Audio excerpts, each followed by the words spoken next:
school, a season of fresh starts, but also a season of stress.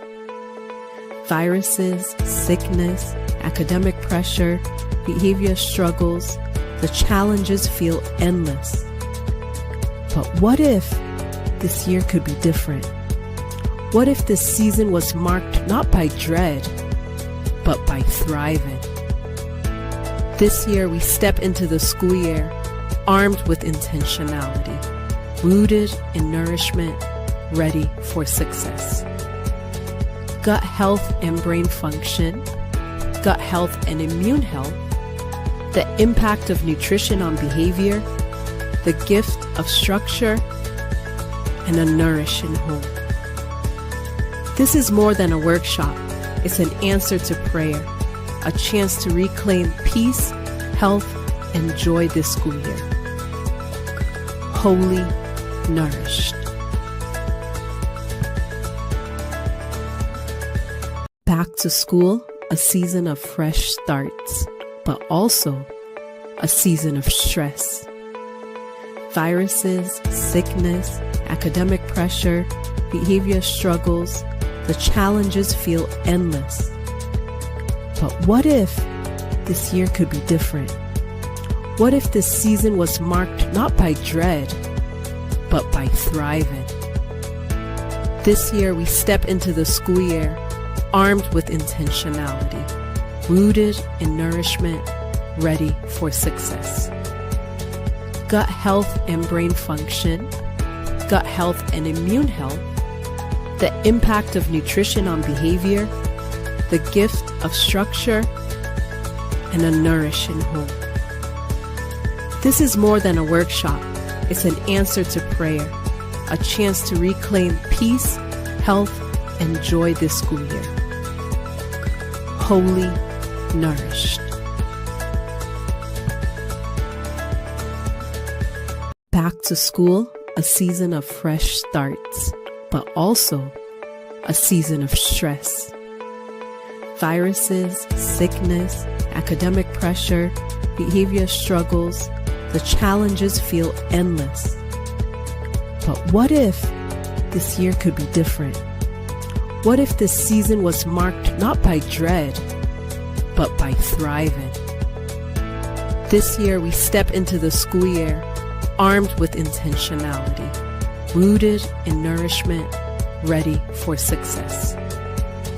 Gut health and brain function, gut health and immune health, the impact of nutrition on behavior, the gift of structure, and a nourishing home. This is more than a workshop. It's an answer to prayer, a chance to reclaim peace, health, and joy this school year. Wholly nourished. Back to school, a season of fresh starts, but also a season of stress. Viruses, sickness, academic pressure, behavior struggles, the challenges feel endless. But what if this year could be different? What if this season was marked not by dread, but by thriving?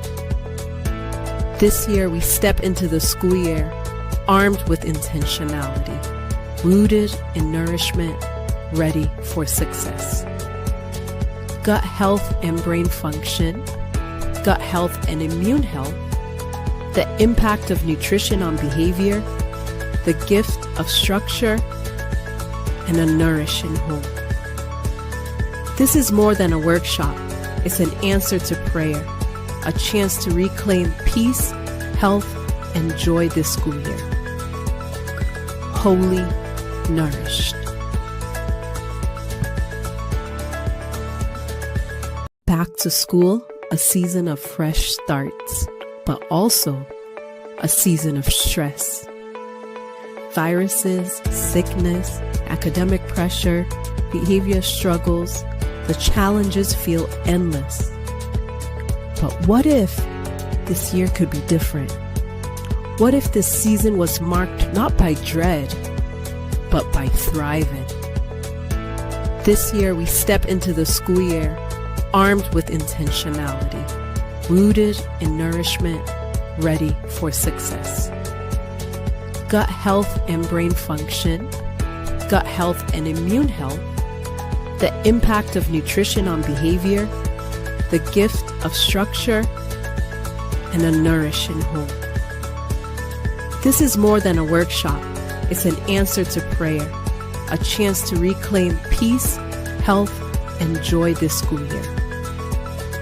Wholly nourished. Back to school, a season of fresh starts. Of the growing epidemic of various health issues and health problems that are plaguing us. The good news. We're all aware of the growing epidemic of various health issues and health problems that are plaguing us. The good news is that we have a lot more control than we're led to believe. And it's not so much a matter of doing a bunch of complicated stuff as we typically think.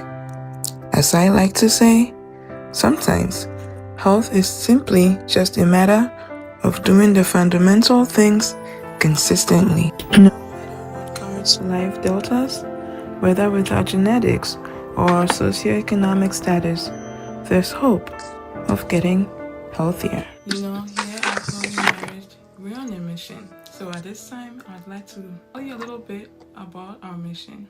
Here at Holy Nourished, we are dedicated to coming alongside you, providing guidance and expertise as you make nutritionally wise food and lifestyle decisions that nourishes and heals your body. Gone are the days of settling for healthcare that treats you as just a number, instead of the unique, beautifully complex person that you are. The cookie cutter approaches, well, they're just not cutting it anymore. And so, it's time for you to take charge of your health. And if you're ready to take charge, I'm ready to come alongside you with my expertise as a certified holistic health practitioner and a certified holistic nutritionist. I look forward to crushing your health goals with you.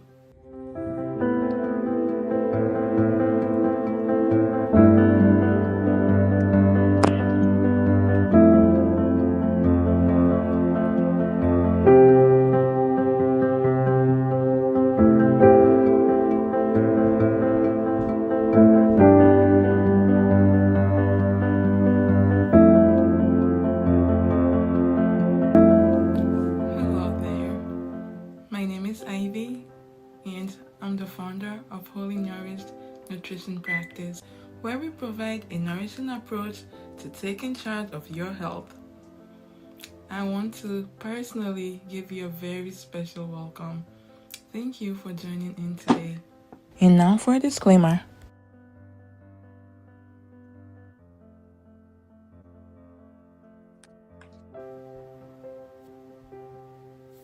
Thank you.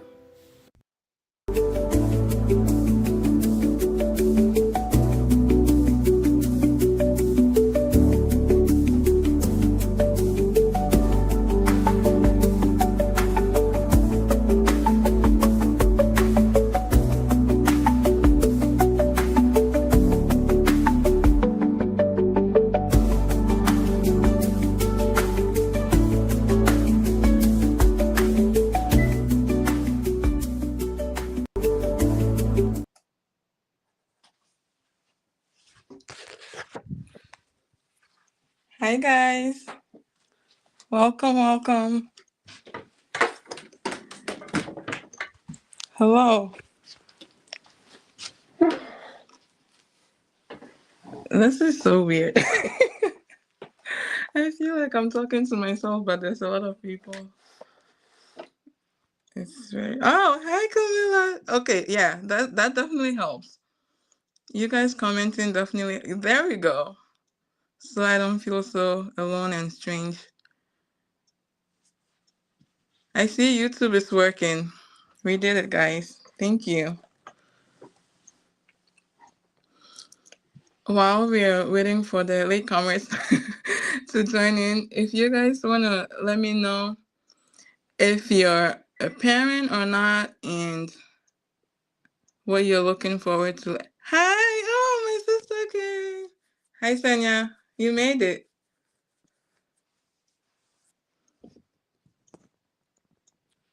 Sorry, guys. We were having some... Hi, Mercy.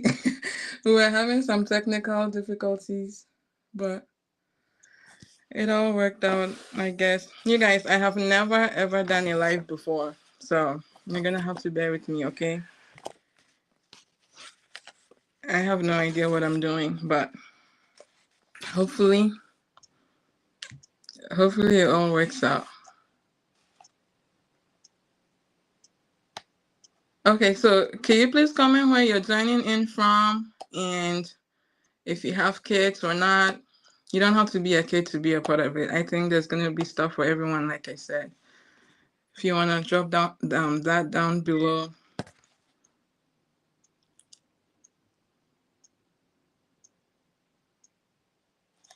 What state? If you're in the States, let me know what state you're joining from. If you're not from the States, let me know what country you're joining from.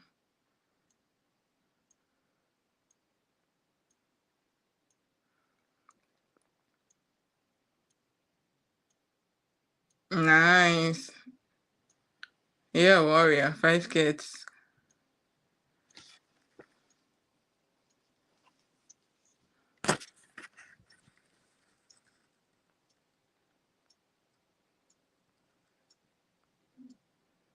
Alex!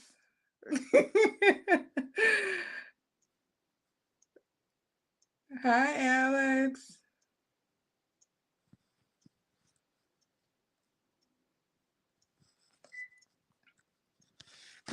All right, so I'm going to get started. So, hi, Sam from Holden. Holden is in the house.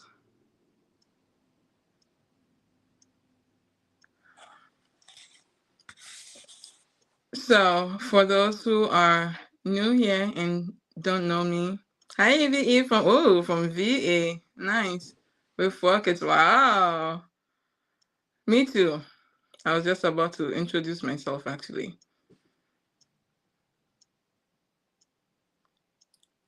So, if you're new here, my name is Ivy Dika. I'm married to Mr. Dika, and we have, together, we have 4 amazing kids. My oldest is 10 years old. I have a 7-year-old, a 4-year-old, and a 2-year-old. So my life is pretty busy, to say the least. But our children are some of the, I could be biased, but I think they're sincerely some of the most amazing children, and we really enjoy them. So that's a blessing. Business-wise, I own Holy Nourished Nutrition Practice, and basically, I just started this practice about how many months? About 4 months now, in March. So we're still pretty new, and this is our very first event. So that's exciting, and I look forward to many more such events. Hopefully, some in person too. That should be fun. Okay, so Holy Nourished Nutrition Practice. Oh, one more thing. I'm a certified holistic nutritionist and a certified holistic health practitioner, and my specialty is gut health. So you're gonna be hearing quite a bit about gut health tonight. But so if you saw the promo that I made, or some of the reels and ads that we put out about this event, you probably noticed that I mentioned several things that isn't necessarily nutrition. And so I'm sure someone is probably wondering, what has nutrition got to do with family culture? And what has nutrition got to do with, behavior and all these other things that I promised to talk about? Well, 2 words: holistic health. Hey, Texas in the house. Hey, Cynthia. Um, so, but not. I lost my train of thought. Okay. So, holistic health, right? So holistic health differs from other from conventional health in terms of the fact that you're basically looking at the entire person. We believe that human beings are not just physical beings, and if you're Christian, you're probably shouting hallelujah by now. But even in the world of nutrition and in the world of holistic health in general, we recognize that as human beings, we are not simply physical matter, right? We're not just a physical body. We have a spirit, we have a soul. And so, in order to have true health, all these aspects of our being need to be in good standing, they need to be doing well. And and so, in terms of that, a lot of the work that I do as a holistic nutritionist isn't merely telling you what to eat and what not to eat. Um, it's really a matter of your diet choices as well as your lifestyle choices, because as you find out by the end of the night, they go hand in hand and they do interact with each other. Okay, so that's where all these extra topics are coming from, because at the end of the day, if you truly want to be healthy, whether it's you yourself, whether it's your student, your niece, your nephew, your grandkids, whoever it is, if you want good health, you can't simply focus on the physical. And I think a lot of us are already aware of this. We know that the the mind affects your health. So if you're stressed out, you might feel it in your body. If you're anxious, you might feel butterflies in your stomach and so forth. We know that your mind affects your body.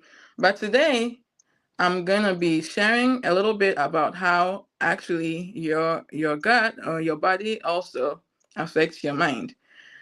And so have you guys heard of the gut brain axis before? Has anyone heard of this before?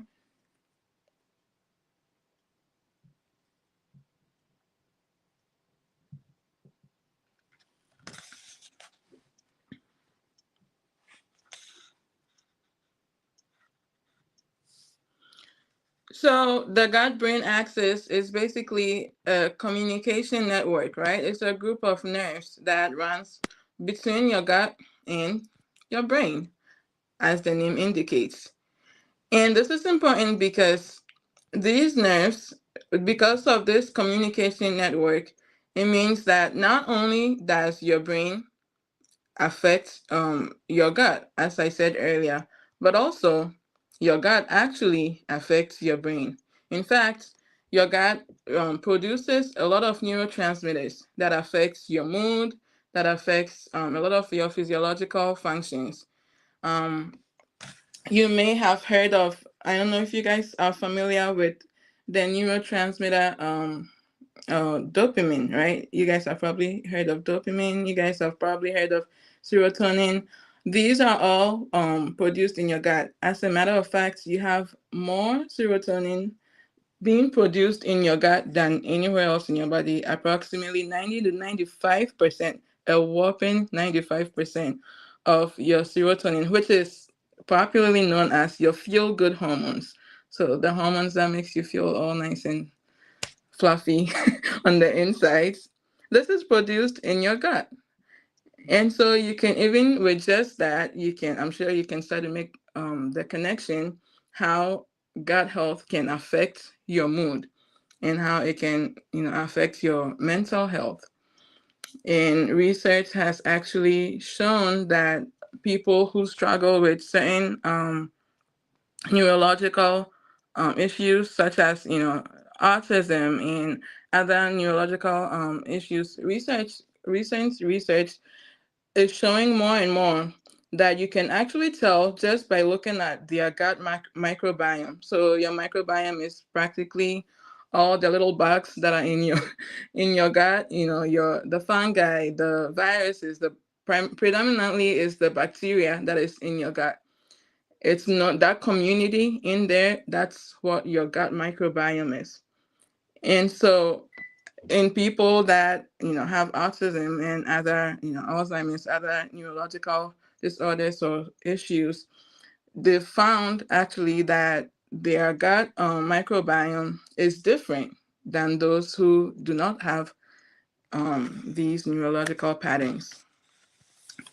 So today I want to talk a bit about, like I promised in my advertisement, I want to talk a little bit. I want to start out talking a little bit about physical health and, diet and nutrition. But eventually, by the end of the night, we're going to make our way into talking more about the environment. We're going to be talking about, your family structure. We're going to be talking about a lot of really cool stuff.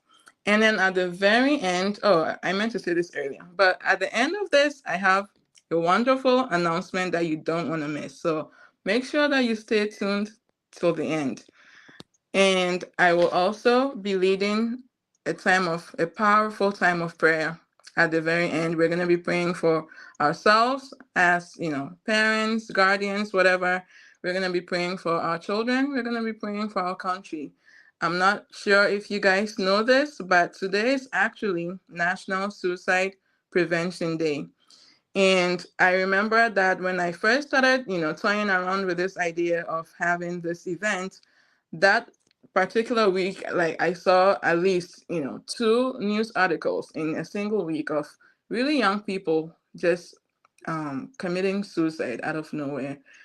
And I'm sure, there's more of that going on than just those two, but it was just, a really heartbreaking reminder that there's just a lot going on in our world right now. And for even us as adults, it's kind of hard to wrap your minds around.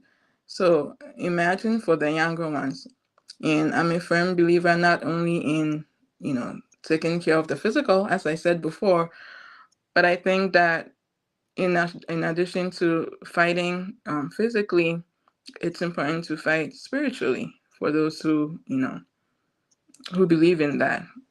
And but the reality is that whether you believe in the spiritual world or not, the spiritual world doesn't need you to believe in it to exist.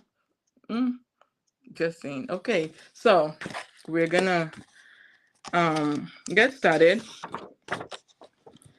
So as I was saying before, your gut, is connected to your brain, but not only is it connected to your brain and influencing your brain, it also has several pathways that it goes through. And as a result of this, if you follow me on Instagram, you've probably seen me post something to this effect about how gut health is not just about your gut. Gut health is mental health. Gut health is physical health. Gut health is, emotional health. Gut health is immune health. Gut health is heart health. Gut health is sexual health. And so, practically your gut affects all of these areas of your health and more.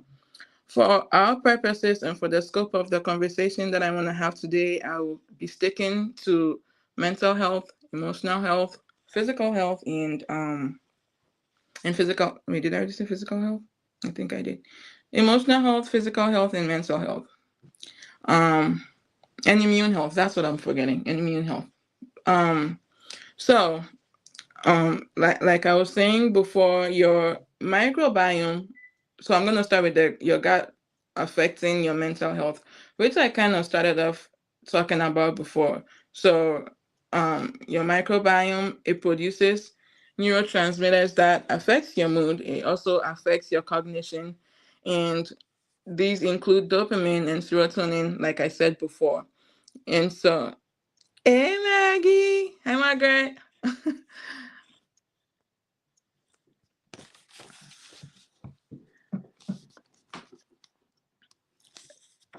So I talked, pretty extensively, at least for our purposes today, about the mental health aspect before. But what I do want to add is that, in our quest to have mentally healthy children or to be mentally healthy people, we cannot neglect our diet. We cannot neglect the impact that the gut has on your mental health, right? Because just think about your gut for a second. For those who truly have no idea, like you're starting from scratch. When I'm talking about the gut, I'm talking about your gastrointestinal tract, your digestive tract, right? Which is practically what is absorbing all the nutrients out of the food that you're eating. And so if you're not getting nutrients, then you're not giving your body what it needs to thrive, right? So it makes sense in even from a logical standpoint. But your brain, like every other organ and every other part of your body, needs nutrients. And so if you're being starved of the proper nutrients, or you're filling your body with things that causes issues such as inflammation, right? There's inflammation in your brain, there's inflammation in all parts of your body, then you're going to see that coming out in behavior. Particularly with kids, you're going to see them with hyperactivity, with lack of focus, and so forth and so on. I think that so many times, right? And I don't mean this in a condemning way. I'm just trying to draw your attention to something. I think that it's rather interesting how much money we spend to buy things at the grocery store that makes our lives as parents more difficult. Did you catch that? You go to the grocery store, you buy all these things, or maybe, you go to the fast food joint or whatever.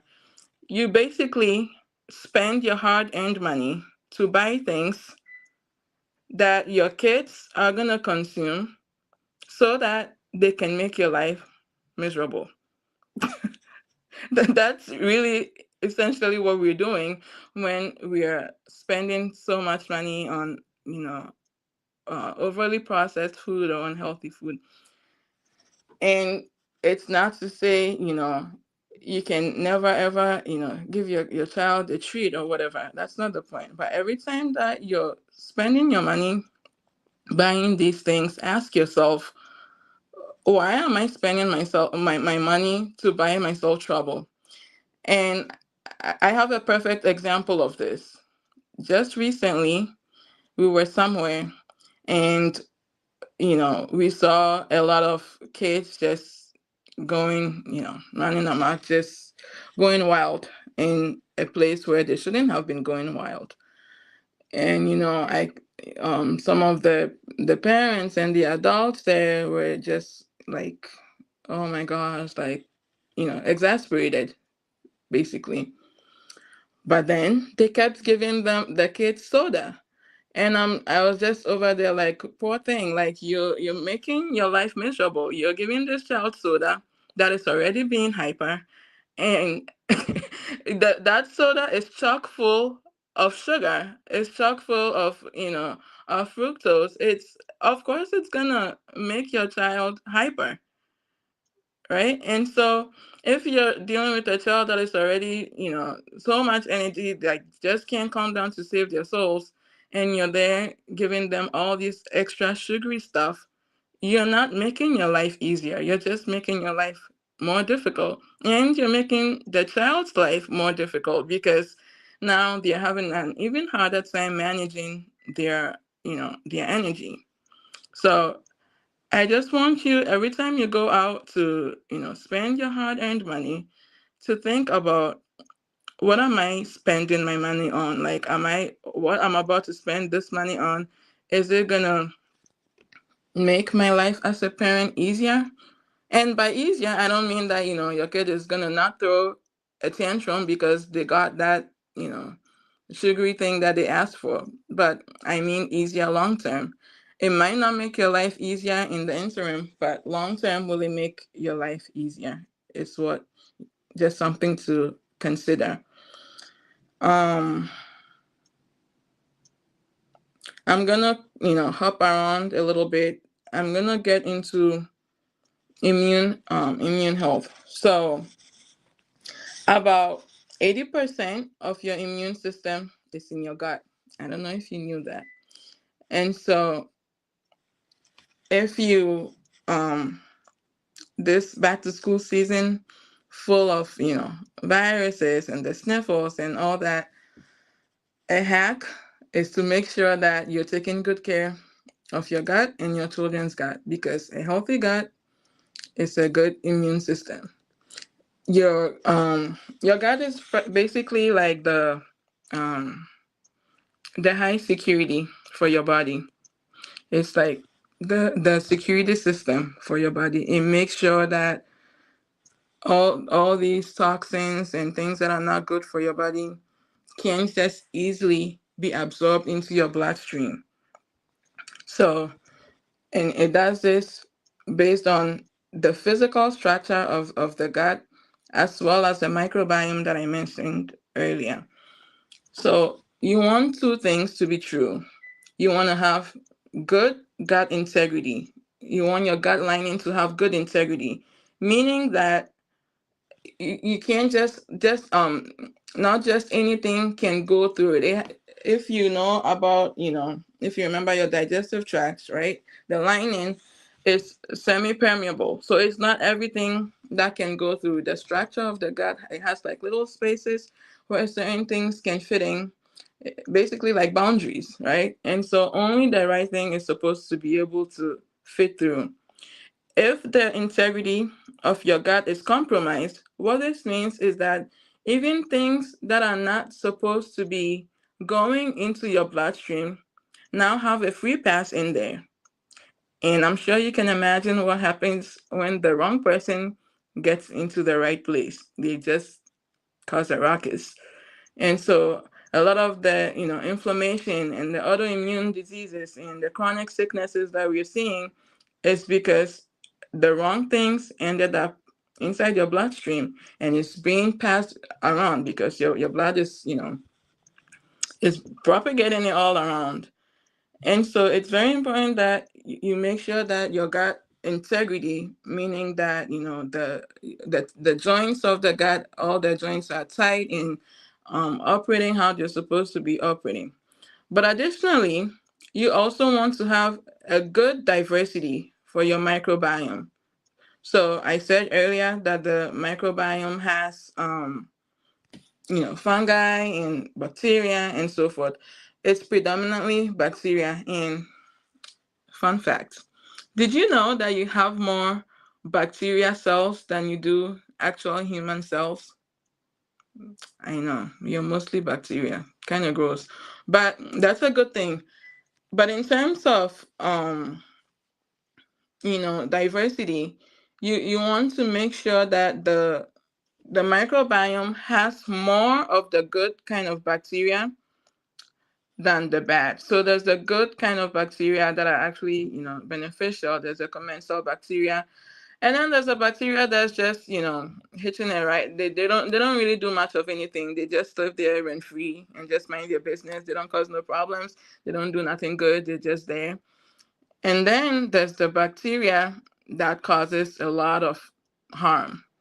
So ideally, you want the good bacteria to outnumber the bad bacteria and to crowd out the bad bacteria. So if you have so much more of the good bacteria, then the bad bacteria kind of, stuffs it out, basically. So you want these two things to be true. You want your actual gut lining. I'm sure you guys probably have heard of, the term leaky gut.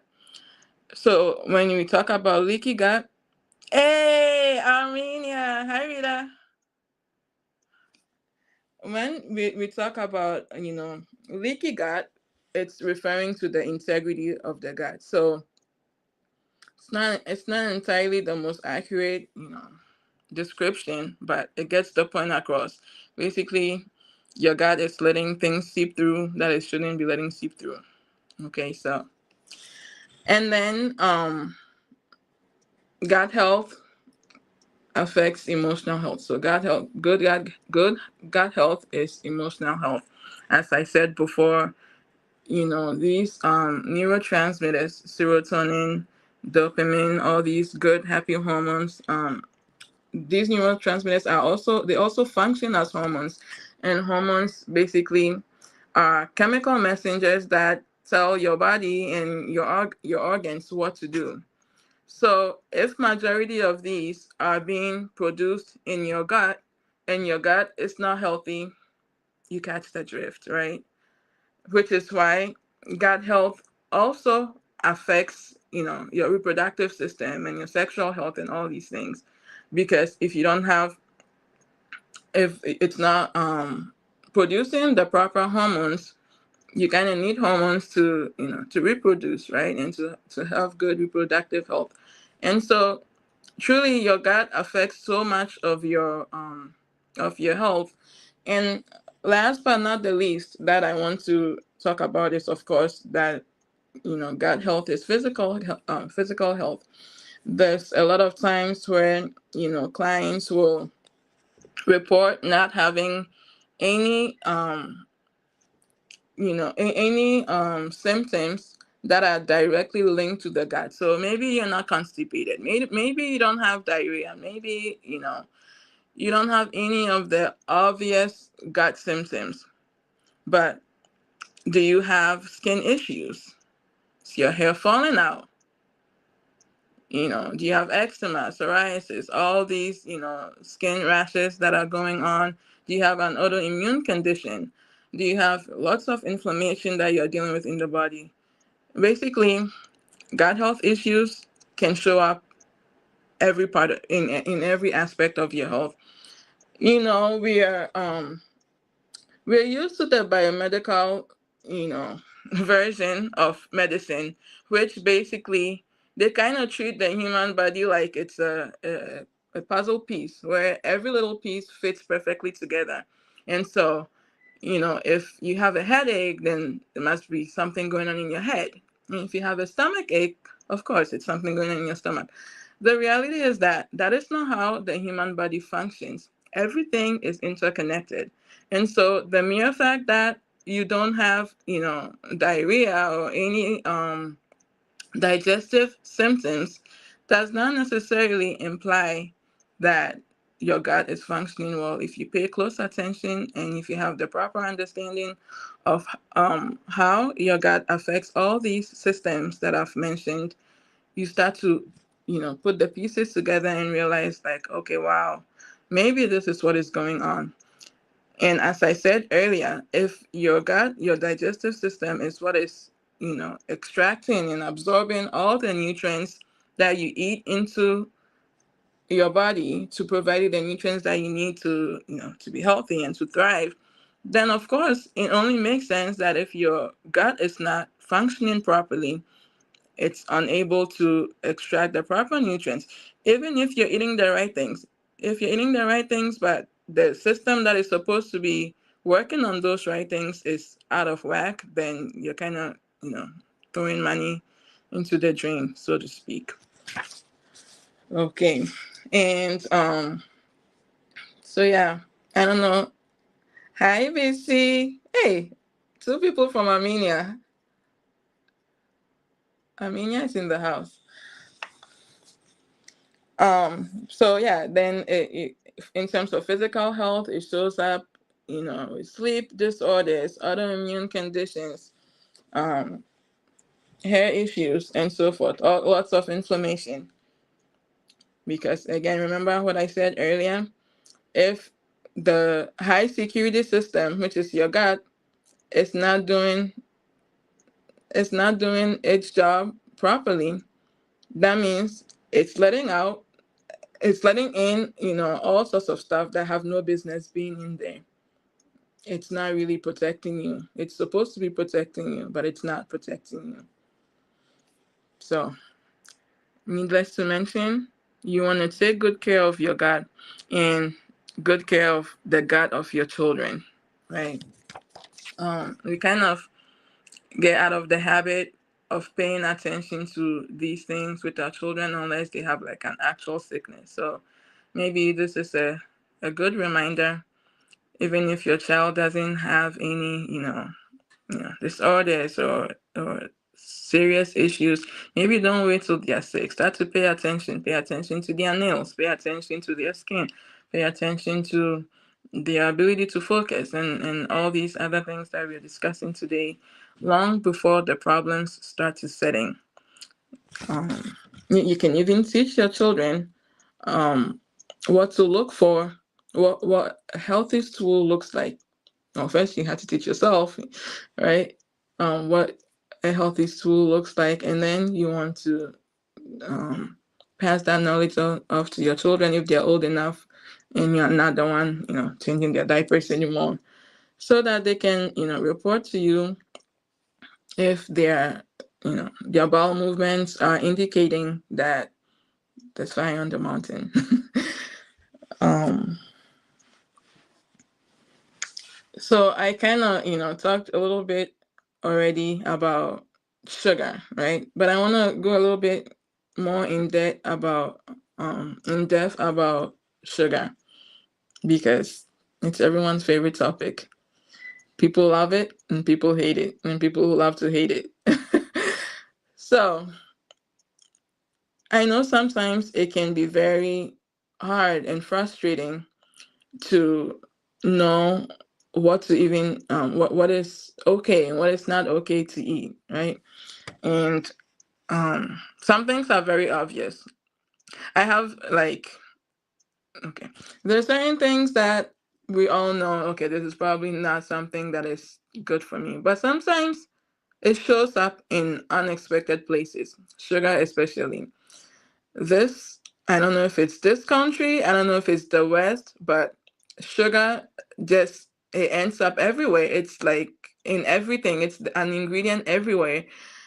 I remember the first time I found out that, I went to the grocery store and I just bought this regular, I don't know, tomato paste back then. And, there's like all this sugar in there. I was looking at the ingredients and I saw that it had all this sugar in there, and I was like, whoa. Like, I don't think I had considered that they put sugar in tomato paste. But I say all that to say sugar will be lurking in places that you never expected. So pay attention. And one thing to keep in mind is it's not just always gonna say sugar. So anything that ends with OSE usually is sugar. Fructose, right? Sucrose, galactose. But they're getting smarter, because a lot of people caught on to high fructose corn syrup. High fructose corn syrup is like a terrible form of sugar that basically wastes your liver, because your liver is the only thing that processes toxins, and so it gets overwhelmed. The body can't really digest the high fructose corn syrup because of, right. Uh, your body can digest high fructose corn syrup because of its chemical makeup, so it just ends up in the liver, which it struggles to keep up with it. So you want to watch out for all the O's, but it might not say O's. It might say, other stuff. But warning, don't be so quick to run to the fake sugars either, because honestly, those are worse than even, like, I'd rather you have cane sugar. And no, you don't, your sugar doesn't have to be organic, because sugar is sugar. I don't know why I have such a problem with organic sugar. Like, I feel like it's the most ridiculous combination.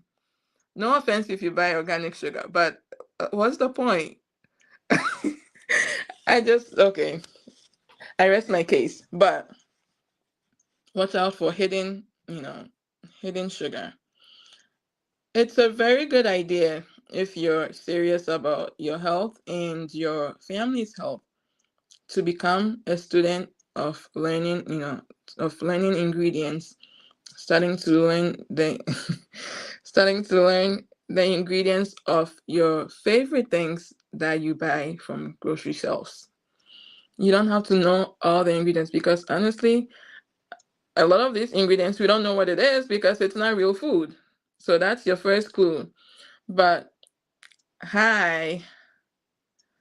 But if you if you have, if your favorite packaged foods that you get, it's a good idea to start paying attention and start learning. A simple Google search, type in the ingredient 1 week at a time and start familiarizing yourself with what these ingredients are so that you can find out what's, not just hidden sugars, but there's all these, additives and preservatives and food coloring. Food coloring has been shown by research to cause a lot of attention issues, to cause um, a lot of neurological disorders. I'm not sure if you guys are aware, but actually, recently, I think maybe within the past 3 months or so, I could be mistaken, but very recently, they actually banned one of the food dyes, finally. America likes to be behind when it comes to health and nutrition, but finally we caught up with the rest of the world. At least the rest of the Western world is what I'm hearing. And they banned one of the food dyes, and so I think they have till next year. I can't remember off the top of my head which exact one they banned. I don't know if it was the red one or FDNC. One of the food dyes, I can't remember right now, got banned. So they have till, I think, sometime next year to not put it in any ingredient anymore. But if you know anything about manufacturers and retailers, you know that they're gonna find a new name to call it. So just be on the lookout and watch out for the other forms of food coloring. If you're trying to make something cute and colorful, look for natural dyes like fruit dyes, fruit pigments. They get the work done. Just start to take it slow, but start to educate yourself about some of these ingredients, especially if it's something that you're using frequently. And on that note, I think I'm gonna pump the brakes on the nutrition part and we're gonna start getting into the environmental aspects. So, for those who are just joining in, I mentioned earlier that I'm a holistic health practitioner, and per my line of work and the paradigm that I subscribe to, we believe that human beings are not just physical beings, right? We are spiritual beings, we are emotional beings, and so forth. We have a spirit, we have a soul, and this is not we're not just physical matter. So in our quest to be healthy, it's important to attend to all the areas of our lives and of our children's lives. So I'm gonna um I'm gonna transition now into the environmental aspect. And this is the aspect I am most excited about, believe it or not, as much as I love nutrition. But I'm more excited about this part. If you don't have your notebook going, you want to grab your notebook now. I'm just saying. I'll give you 1 minute to grab your notepad, your paper, or whatever. Don't write it on the tablet of your heart. This one, write it on the tablet of a paper, okay? On a real piece of something. So you can refer to it, because this is the part that I really feel has the potential to transform families, Lord willing. I'm waiting for you guys to grab your stuff. Just pretend you're grabbing something.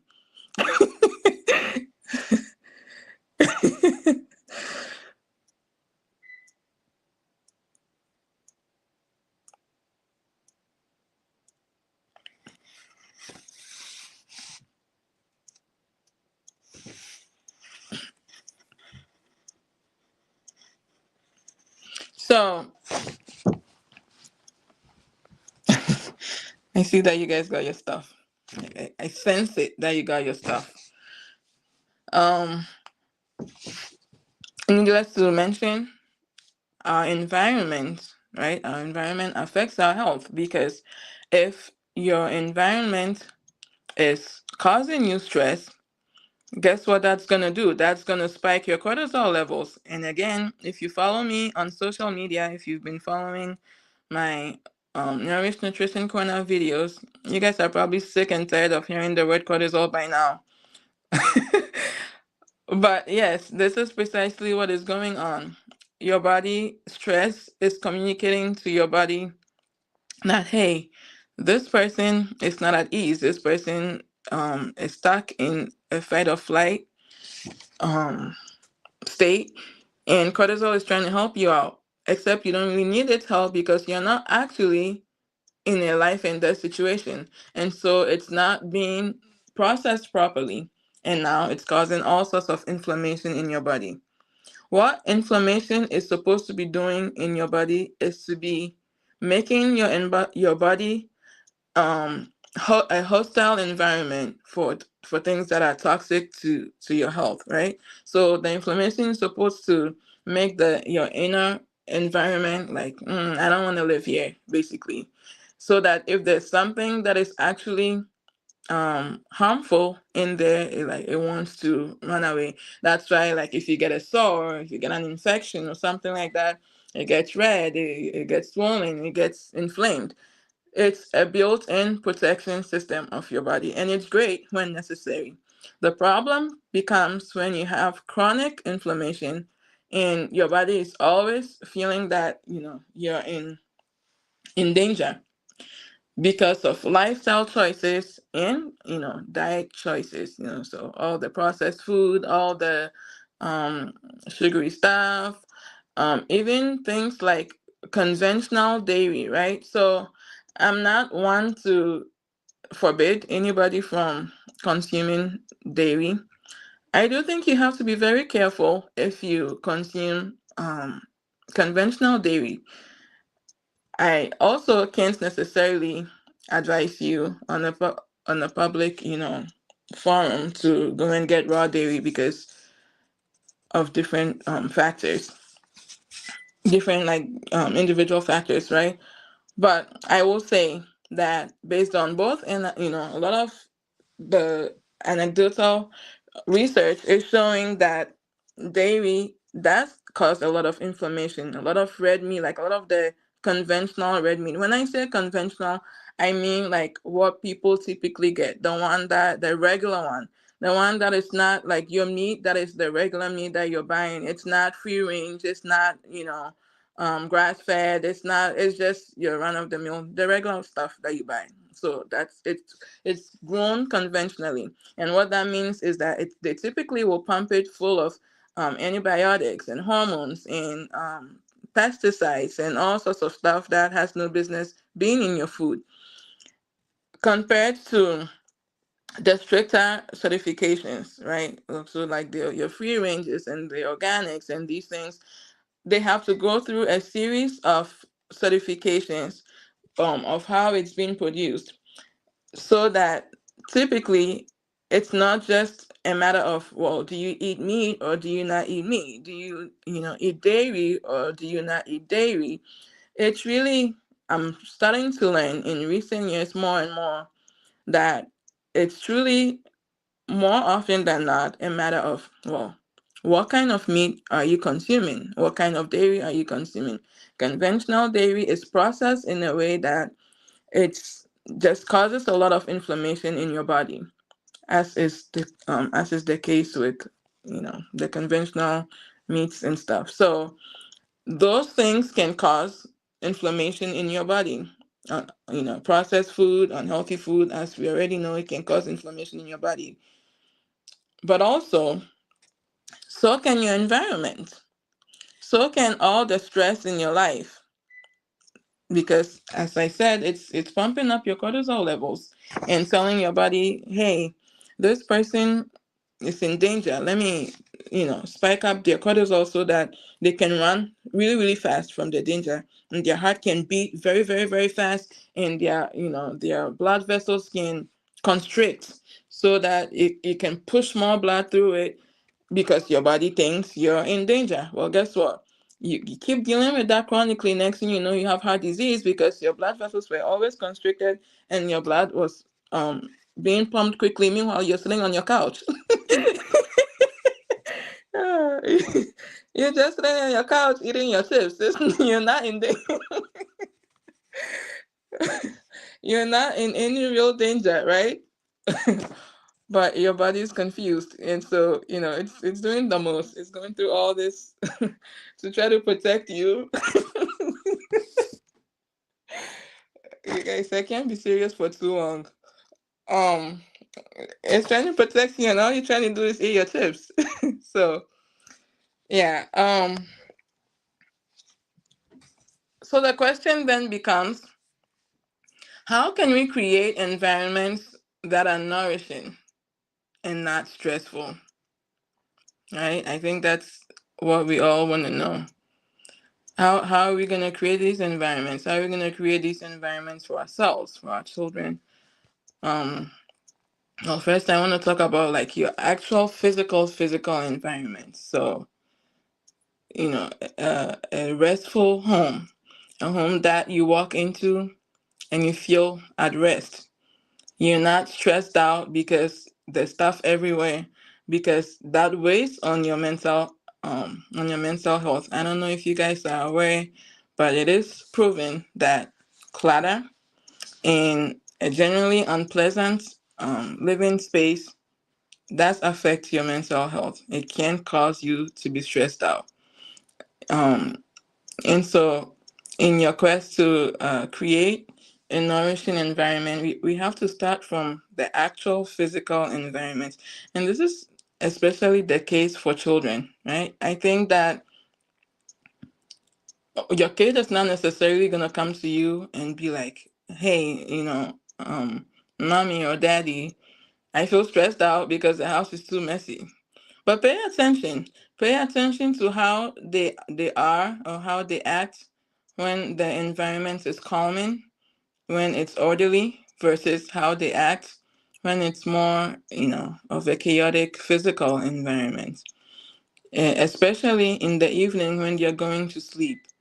If you have an environment that is if you have an environment that is just stuff everywhere, just unpleasant, really. I don't want to go into all sorts of description, but you guys know what it means. When your environment is pleasant and when you walk in and you're like, like it feels like home, right? And when your environment is like I just walked into this room and I'm already upset. Is that just me? Okay. Um, so the more that you can create a physical environment, the more peaceful you're gonna feel, the more peaceful your children are gonna feel. Our environment really does affect us, our mental health, and our well-being. And this doesn't have to mean that you have to do all the work yourself. Teach your children how to help out in the house. Speaking of family culture, right? So I said I was gonna be diving into family culture too. It's important to involve children in cleaning and to give them the responsibility and the skill of knowing how to clean up their own environment. So you're not asking for too much by asking your children to clean up their rooms or even to help you out with the living space. And contrary to popular opinion, kids can actually clean. They can do basic stuff. They can tidy up, is what I mean, right? They can tidy up. I first started teaching my kids to clean up after themselves when they start being mobile.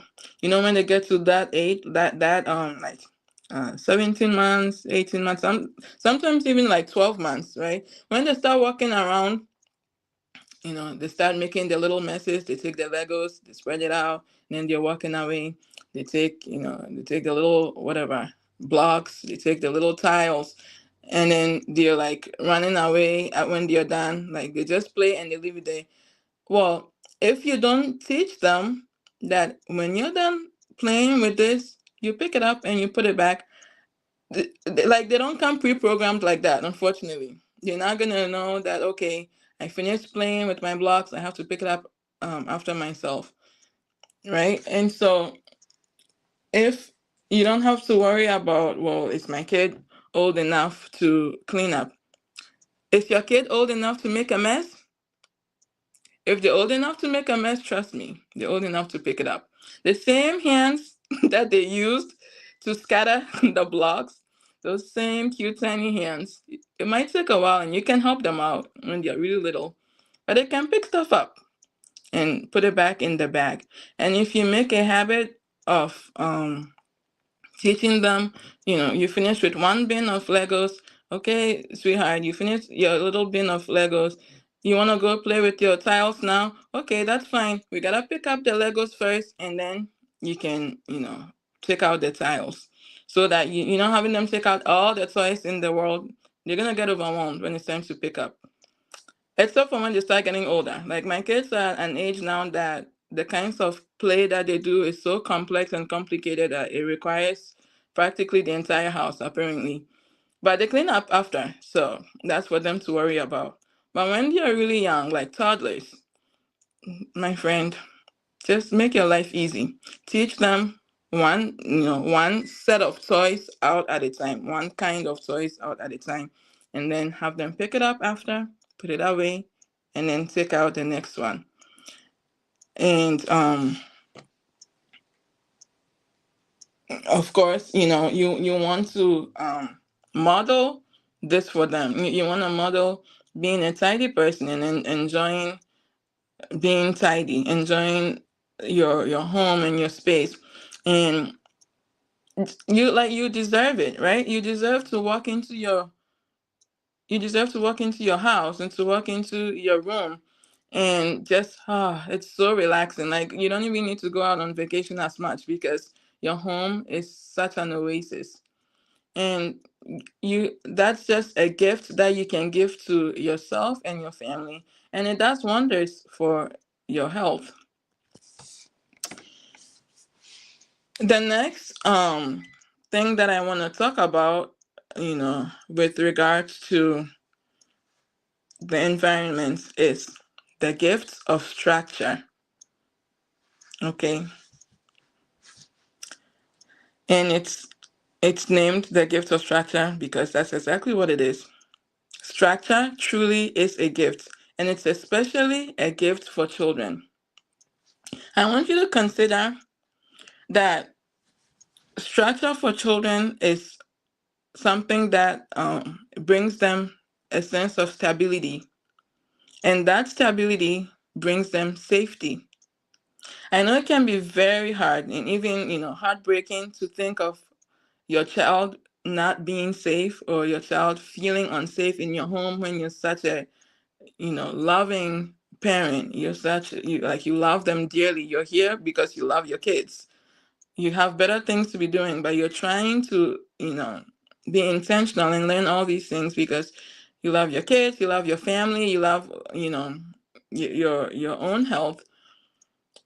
But this is especially the case with children. We all thrive on structure, but especially children. A child that does not have the right structure, they just feel like they're going through, this vast world, never really knowing what's going to happen to them. They feel unsafe, basically. And what structure does is tells this child, oh, well, I know what's coming next. I don't have to be nervous. I don't have to have anxiety. I don't have to be afraid. I don't have to, be stressed out because I have structure. I have something holding me up. So it's important to reframe our minds when it comes to structure because I think that we can have this mindset of no structure and no boundaries equals freedom. As a matter of fact, we tend to have more freedom when we have the proper boundaries and structure in place because now you're being able to devote your time to all the things that are important for you to be devoting to and even have leftover time. But if you don't really have any structure in your life, anything goes. You never know what's gonna get done and not get done. You never know, where you're going and coming, and it's just chaotic, and this is very stressful for children especially. So I can't emphasize it enough. If you get nothing else out of, out of this besides, organic sugar, if you get nothing else out of it, I want you to remember that providing your children structure is a gift that you're giving to them. Having so what do I mean by that? Having the proper routines and rhythms in place in your home, and being consistent with those rhythms and routines.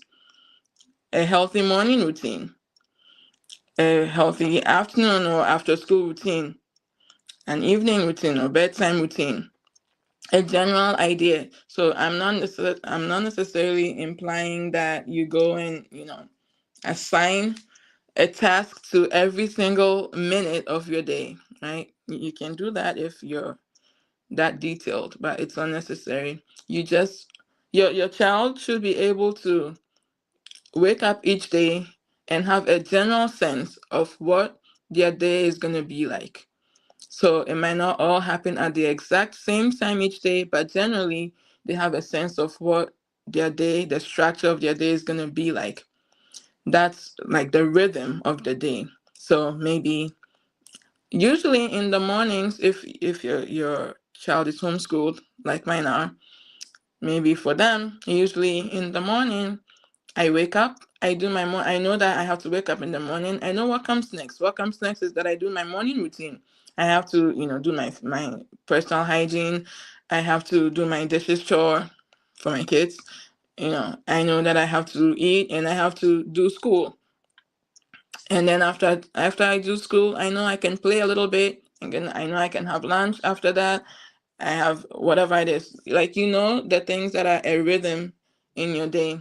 But also importantly is to add routines. So your routines is the things that you're doing over and over and over again, to the point that it becomes a habit and you're not having to think it through all the time. You're not having to reinvent the wheel, and they're not having to reinvent the wheel all the time. For example, think of a child that doesn't have a structured morning routine. They wake up in the morning and you have to start from scratch every morning. Okay, you woke up, like, well, what are you gonna do next? And what are you gonna do next? Even those who have to go to school, right? Like they come back home from school.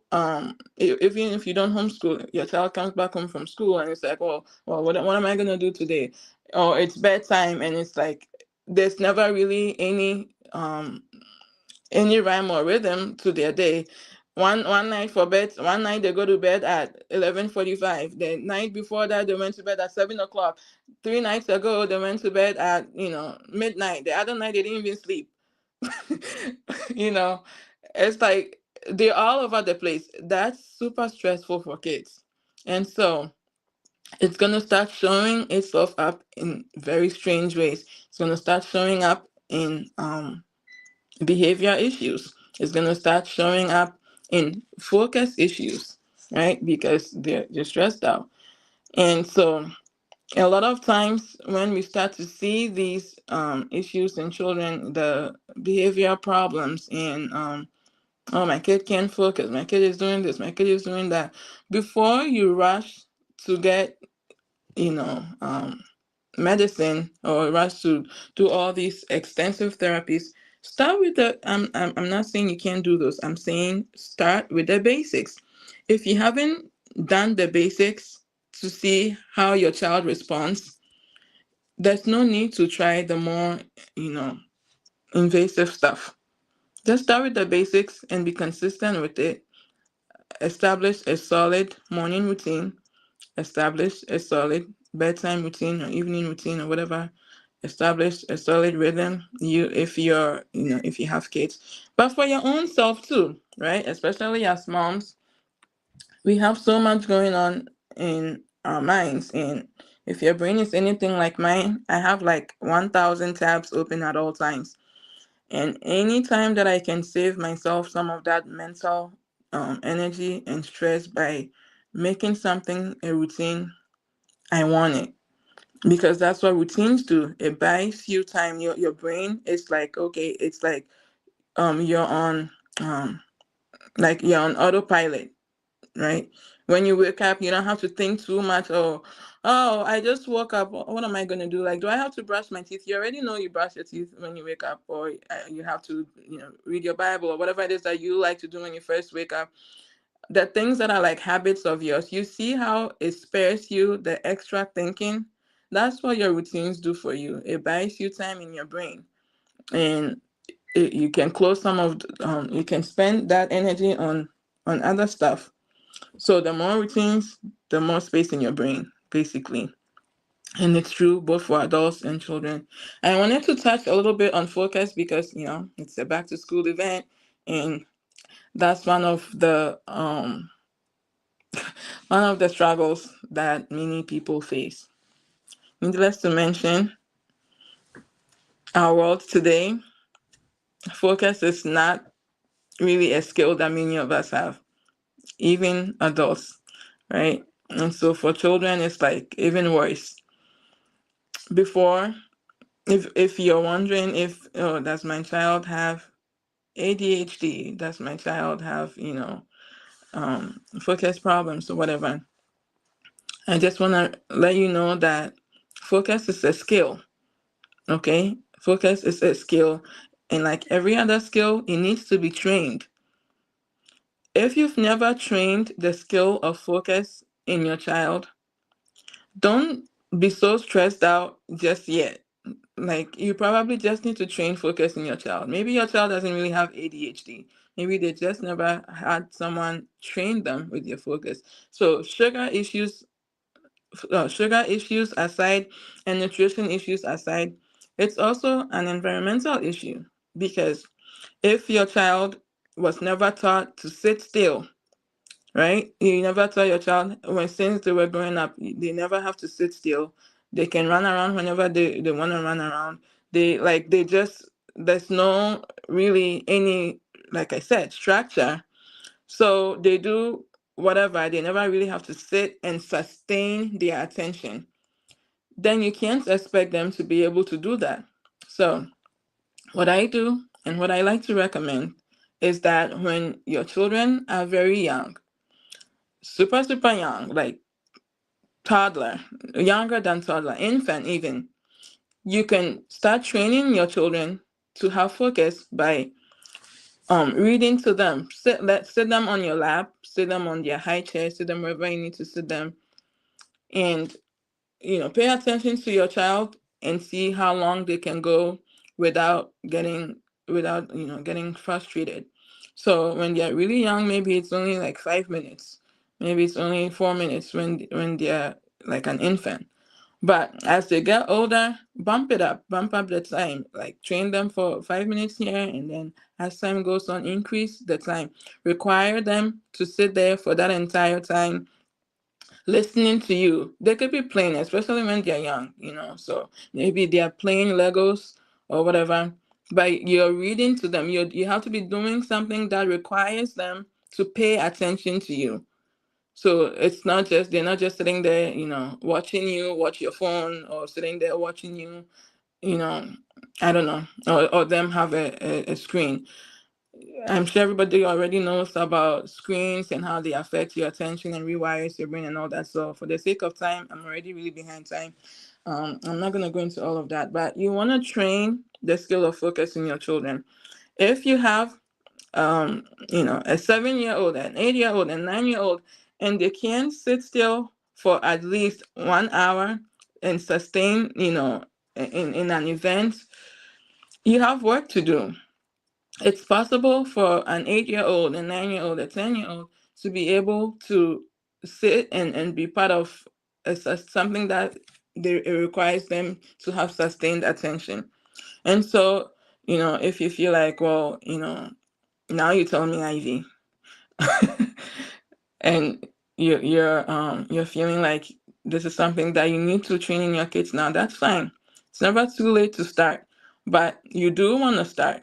You want them to be able to focus. You want them to be able to listen to you when you're having have family time, have family, have time that you're reading to them, or time that you're reading the Bible together, whatever it is that you guys are doing, read aloud, with them.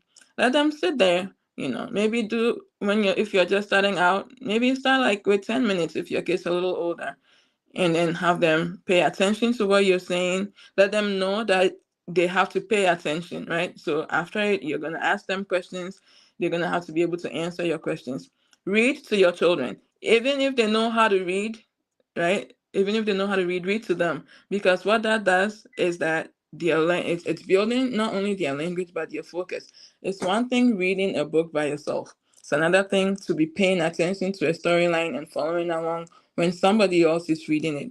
So that's a fun way to do. If you can find a fun book that you and your children enjoy, that's a great way to do it. And finally, I want to talk about emotional health, and particularly emotional health of the young ones. As I mentioned before, today is National Suicide Prevention Day, and as I also said, I came across all those news articles about all these young people committing suicide, and we really need to take this seriously. Um, I think that a lot of times, in spite of being well-meaning, we end up putting our priorities out of whack. And here's what I mean by this. So I'm not sure if I mentioned this in the beginning, but prior to becoming a mom and staying home with my kids, I used to be a behavioral specialist, and I used to work, particularly with troubled kids. And I remember those like several times where these kids will come into the program so well dressed, just like with, really like expensive stuff, like just like their physical, appearance was on point. They looked like they lacked nothing materially. But then these kids are at a program for behavior issues. And I used to work, this is like true real life stories. Okay, this is not somebody told me. This is the work that I used to do for many years. This is what I did. This is the kind of kids I used to work with. And do you know what these kids wanted more than all the stuff that they had? They wanted their parents. They wanted their parents to be present in their lives. Do you know what these well-meaning parents were trying to do? Provide for their children the life that, quote unquote, they never had. So, working so much to get all these things and exchanging their presence in their children's life for presents. They're giving their children all these things because, again, of course, they love their children. Listen, guys, I mean this from like the depths and the bottom of my heart. Children will rather your presence than anything in this world. And if your child does not have the right attention, if they don't feel like they have the attention from you, they will find that attention. They don't care if it's negative attention or positive attention, as long as it's some kind of attention. It doesn't matter to them as long as they can get some kind of attention. That's why sometimes you notice that kids that, generally, oh, this used to be a good boy. What happened, right? This used to be a good girl. Lately, I said, it's like they're like acting out a little bit. If they want attention, kids are not, adults. They're not really sitting there thinking, oh, well, I do want attention. I wonder if this is the right. They don't care. Attention is attention to them. We are the ones that want the attention to be a positive kind of attention. And so I say all this to say that I think it's great and it's beautiful that, we want to do all these things and give our children all these things. But just be mindful. Just ask yourself that whatever it is that I'm trying to get for my family, whatever it is that I'm trying to do, is it coming at the expense of me being present in my children's life? And when I talk about presence, I'm not just talking about being physically present, although it starts there, right? Because if you want to be able to influence or impact something, if you want to be able to connect to someone, you need to be physically, present. But and that's what physical presence does. There's three types of presence that I want to talk about. So the physical presence is you're literally there, right? You're in their lives. You're present. You're not gone too much. You're not gone so much that they spend more time with other people and they're forming more bonds with other people than they are with you, or that they're not with you enough for you to be able to influence their lives, because they're not with you enough to be able to see how you live your life, to be able to emulate what you do.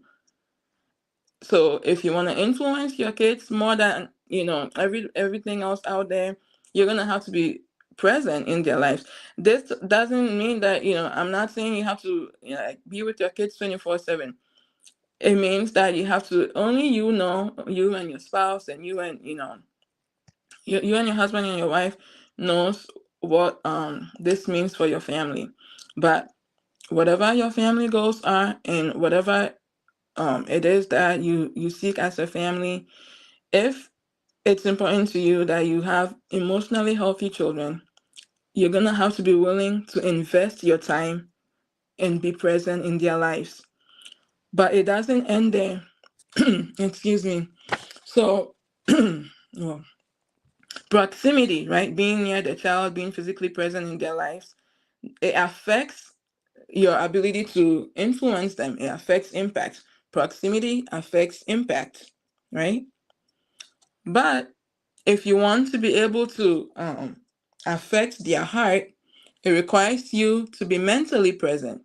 So if if you're just sitting in the same room as your child all the time, it doesn't like okay, fine, you get a little bit of points, like you get like half a point because like you're there physically, you know, but you might be able to influence them, maybe for the worse, because depending on what is distracting you so much and what you're doing, they might emulate that.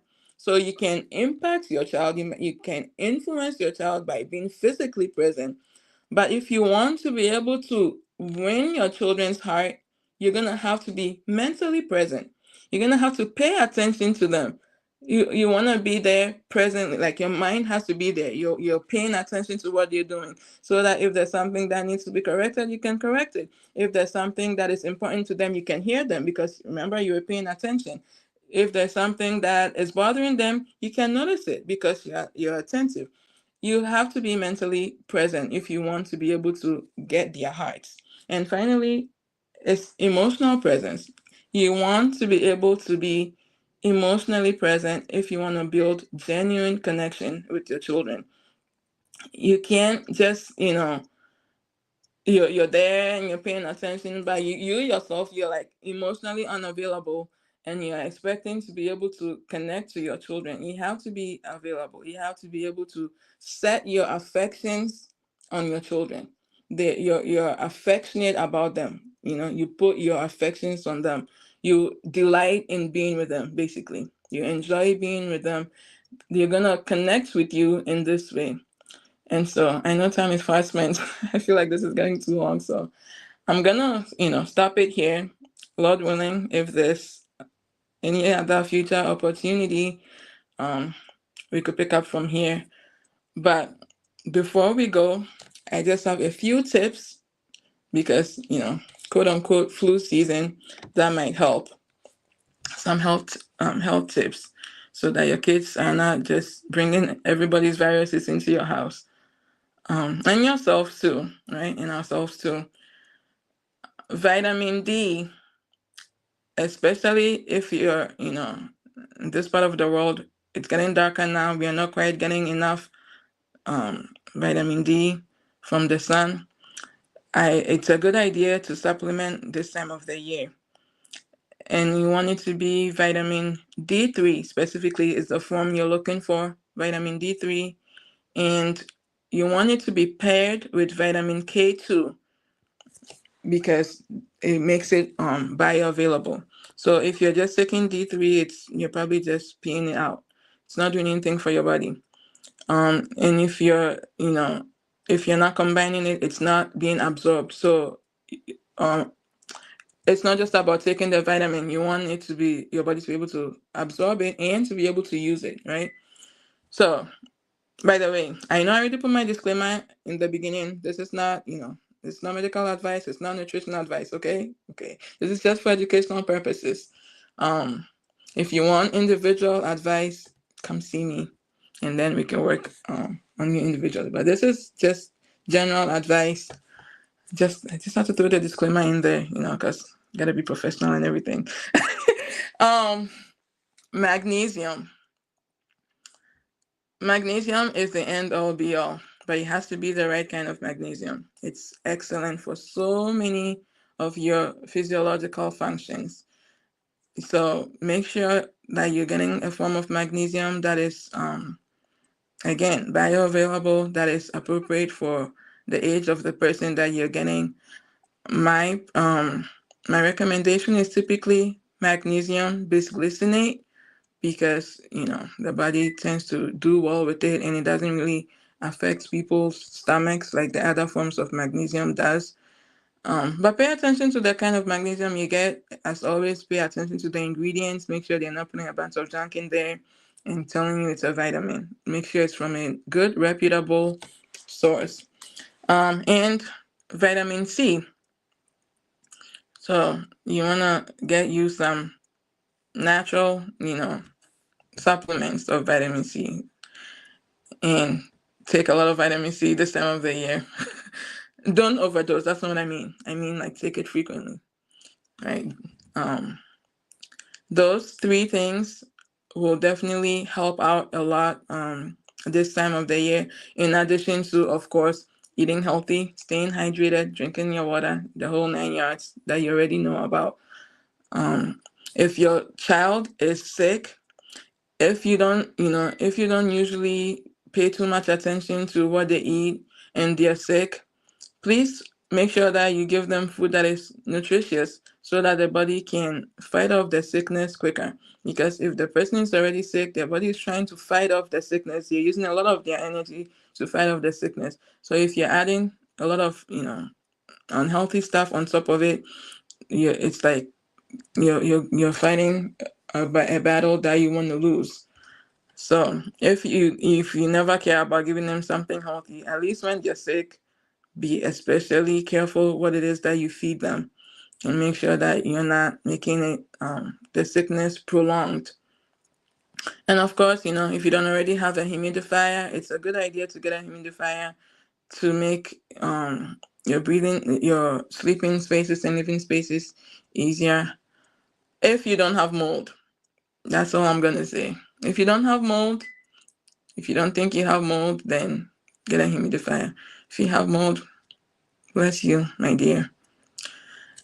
And so, yeah, I think that's the end of my presentation, you guys.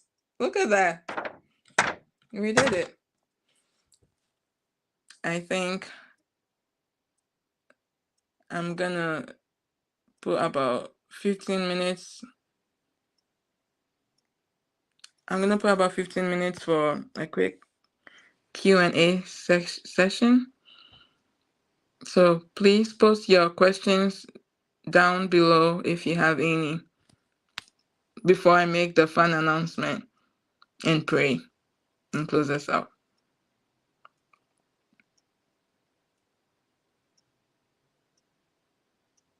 If you don't have a question, you can let me know what it is that you took out of this that you're gonna be trying to apply, or what your favorite part was, or something new that you learned. But if you have a question, I especially want to hear it.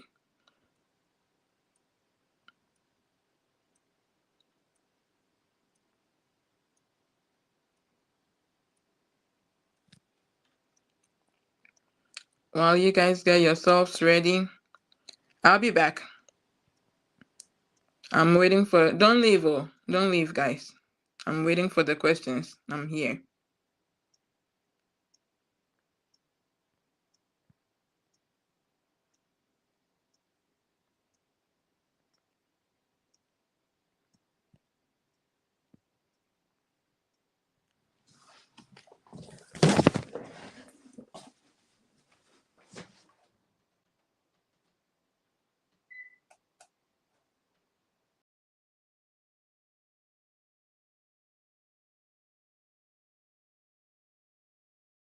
Epidemic of various health issues and health problems that are plaguing us.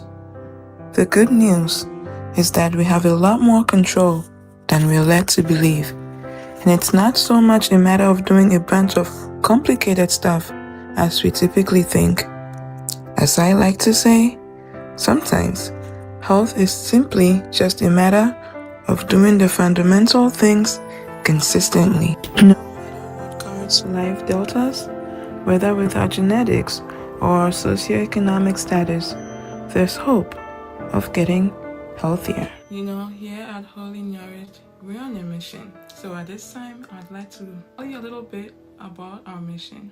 Here at Holy Nourished, we are dedicated to coming alongside you, providing guidance and expertise as you make nutritionally wise food and lifestyle decisions that nourishes and heals your body.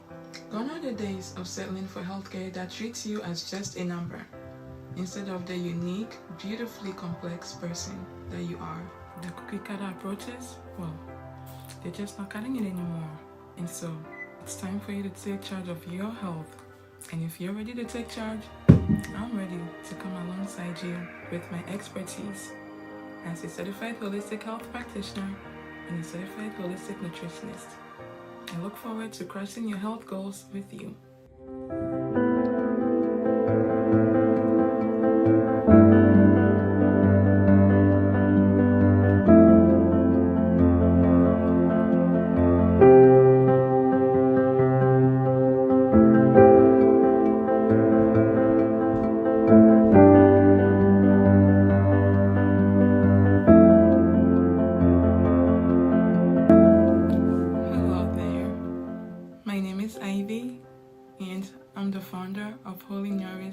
Nutrition practice, where we provide a nourishing approach to taking charge of your health.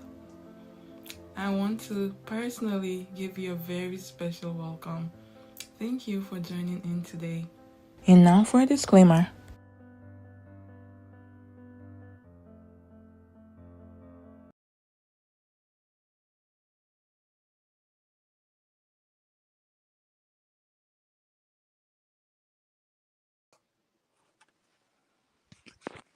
You guys don't have any questions? I can make the announcement.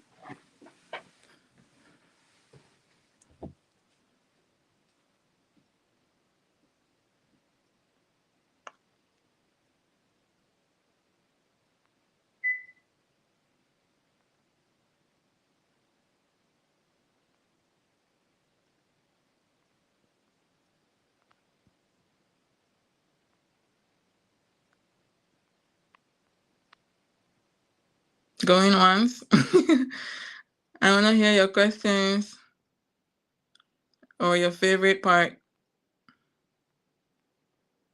Oh, you just want the announcement.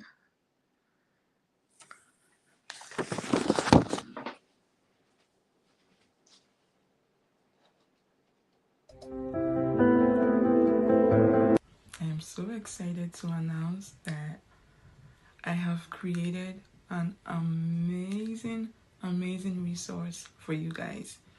And everyone that stayed till the end,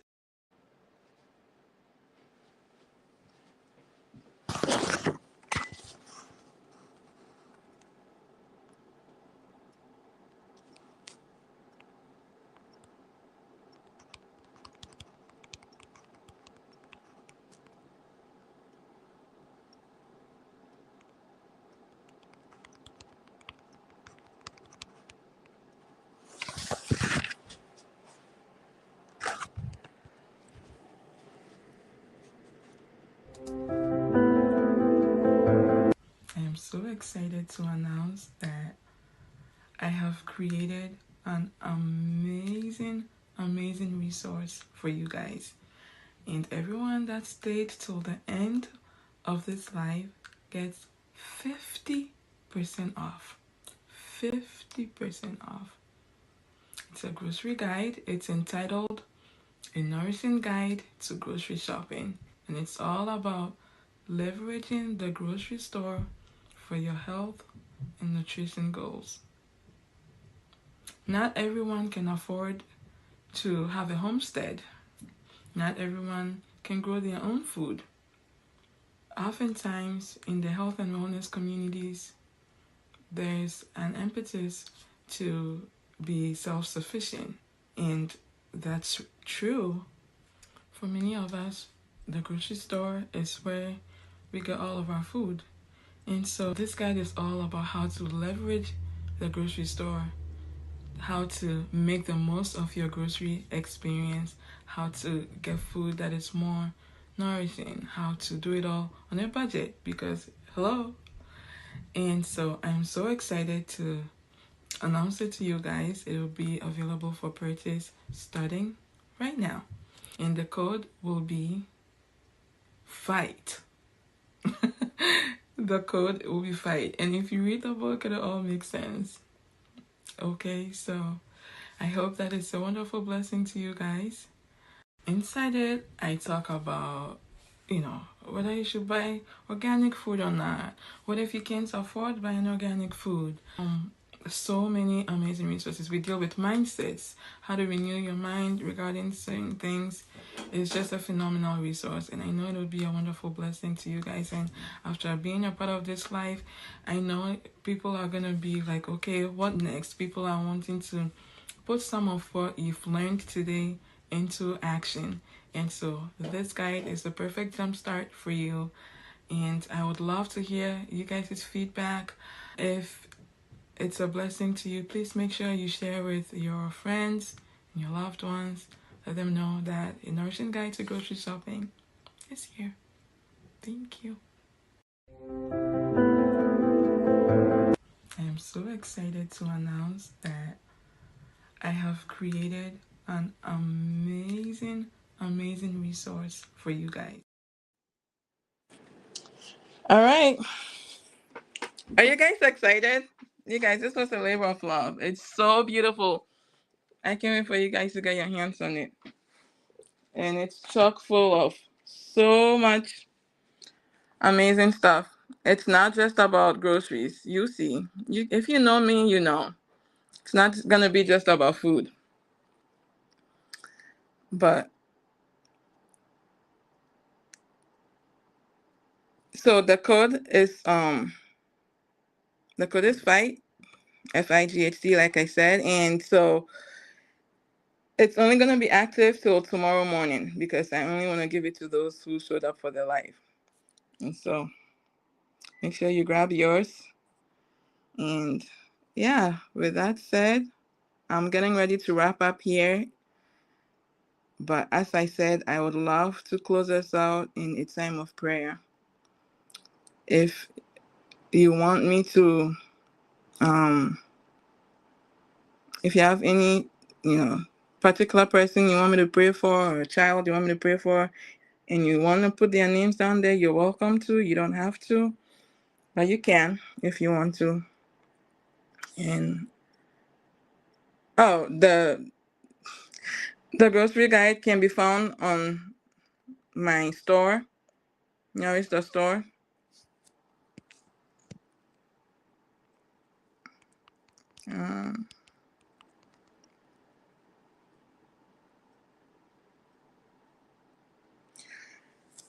That's where you find it. Yeah. All right. Let's pray.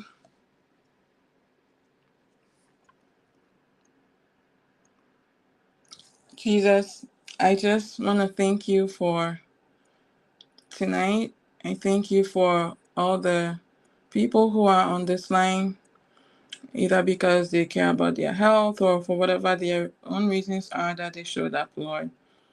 I want to pray that it may be well with their health. I pray that they may prosper and be in good health, Lord. I ask God that you may heal any diseases, anybody that has any chronic sicknesses, any health issues, any health problems, Lord. I know and I believe that ultimately you are the one that is the true healer, oh God. And while you can use all sorts of methods, whether it's through nutrition, whether it's through whatever other forms that you choose to use to heal us, ultimately you are the healer, God. I thank you that you have created the human body in a way that is able to benefit from eating the right things, Lord. And thank you for providing us with food that has the nutrients and all that our bodies need in it, Lord. I especially want to ask for any parents in this room. I pray that you may give us wisdom and discernment, Lord, as we embark on this new school year, God. Help us, Lord, to be able to raise these children in a way that is glorifying to you, in a way that is good for them and for us, Lord. I pray, oh God, for any parents that are struggling, any parents that are overwhelmed, any parents that are stressed out. I pray, oh God, that what was shared here will be will bring a little bit of reprieve, God. It will bring a little bit of hope to them, Lord, that things can get better. I pray that you may help and give them the commitment and the resolve to do things new in their families and to create family cultures that reflects the values that they hold dearly, Lord. I pray, oh God, that you may give discernment that these parents and that all of us as parents are able to raise children that are going to be a blessing to society and not a danger to society, Lord. I just want to pray and commit this school year before you, Lord. I know that many children have either gone back to school, whether they are being homeschooled or in regular schools or in private schools or Christian schools, wherever they may find themselves. I know how much you love children, Lord. I pray for protection over their lives, God. Please keep them safe in their school buildings, Lord. I pray against any violence. I pray against any harm and danger, God. I pray that every child that is attached to anybody on this life, I pray that your protection will be their portion. Please have mercy on them, Lord. Have mercy on the minds of these young ones, Lord. I pray, oh God, that you may consecrate our minds for you, Lord, that we may be at peace in our minds, Lord. I pray against any spirit of depression, Lord. I pray that if it's something that needs to be handled physically in their minds, that you may provide the resources for them, the therapy, the whatever it is that they need to be able to overcome it, oh God. If it's something spiritual going on, I pray, oh God, that you may fight on their behalf, Lord, and save them, God. I just ask for you to have mercy on us, oh Lord. Have mercy on us. This world is getting pretty overwhelming, Lord, and I just ask that you have mercy on us. I commit every mind here before you. I pray for good mental health and good health for everybody that partook of this life, Lord, and all who will hear it, Lord. In Jesus' name, amen.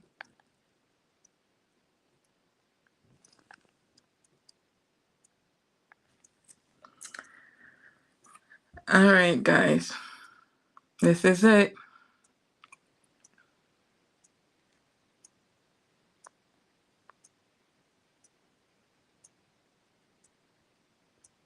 Thank you so much for joining in.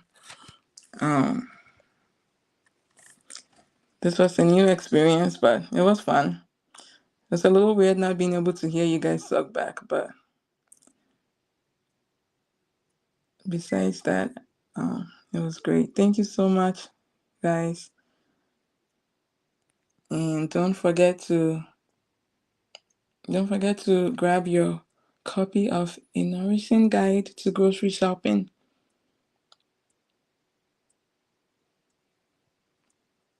All right, you guys. Gonna let you go. Take care. God bless.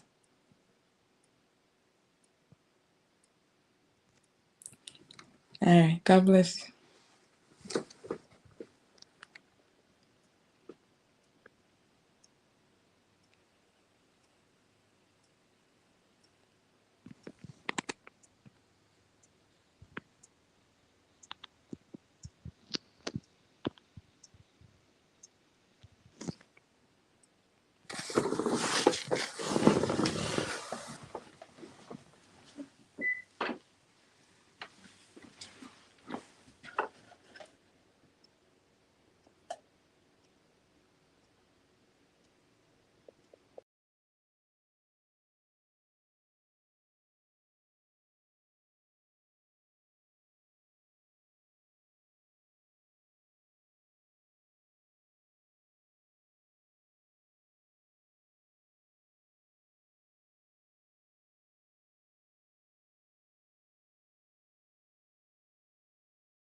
I am so excited to announce that I have created an amazing resource for you guys. And everyone that stayed till the end of this live gets 50% off. 50% off. It's a grocery guide. It's entitled A Nourishing Guide to Grocery Shopping. And it's all about leveraging the grocery store for your health and nutrition goals. Not everyone can afford to have a homestead. Not everyone can grow their own food. Oftentimes, in the health and wellness communities, there's an impetus to be self-sufficient. And that's true for many of us. The grocery store is where we get all of our food. And so this guide is all about how to leverage the grocery store, how to make the most of your grocery experience, how to get food that is more nourishing, how to do it all on a budget, because hello. And so I'm so excited to announce it to you guys. It will be available for purchase starting right now. And the code will be FIGHT. The code will be FIGHT. And if you read the book, it'll all make sense. Okay, so I hope that it's a wonderful blessing to you guys. Inside it, I talk about, whether you should buy organic food or not.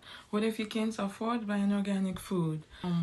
So many amazing resources. We deal with mindsets, how to renew your mind regarding certain things. It's just a phenomenal resource, and I know it will be a wonderful blessing to you guys. And after being a part of this life, I know people are gonna be like, okay, what next? People are wanting to put some of what you've learned today into action. And so this guide is the perfect jumpstart for you. And I would love to hear you guys' feedback. If it's a blessing to you, please make sure you share with your friends and your loved ones. Let them know that a nourishing guide to grocery shopping is here. Thank you. I am so excited to announce that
Thank you.